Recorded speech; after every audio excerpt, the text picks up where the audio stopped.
আজকে একটি হালকা পাতলা গরমের মাছের ঝোলের রেসিপি নিয়ে।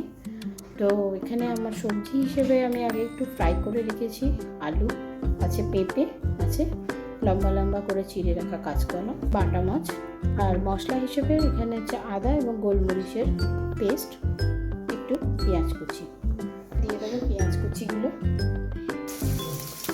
একটু পাঁচফোড়ন দিচ্ছি, আগে হলুদ দিয়ে দেবো, পরিমাণ মতো নুন দিয়ে দিচ্ছি, এখানে বাড়িতে করা জিরে এবং ধনের গুঁড়ো দিয়ে দেবো, আদা গোলমরিচের পেস্ট।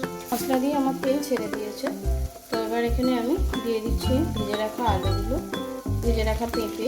তো ভালোভাবে আমার এটা কষানো হয়ে গেছে। এবার দিয়ে দিচ্ছি মশলা ধোয়া জলটা এবং পেঁপে ভালো করে সেদ্ধ হয়ে গেছে। দিচ্ছি এবার কাঁচকলাগুলো, মাছগুলো দিয়ে দেবো একেবারে থেকে ধুয়ে রাখা থানকুনি পাতাগুলো।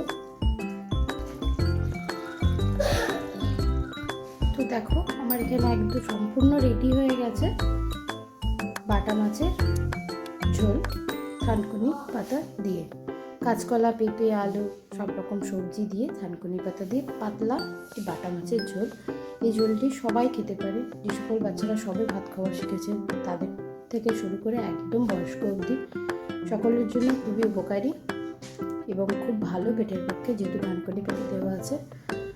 রেসিপিটা তোমরা প্রথম থেকে শেষ অবধি ফলো করেছো। যদি অবশ্যই রেসিপিটি ভালো লাগে তাহলে একটু লাইক, কমেন্ট, শেয়ার করে দিও।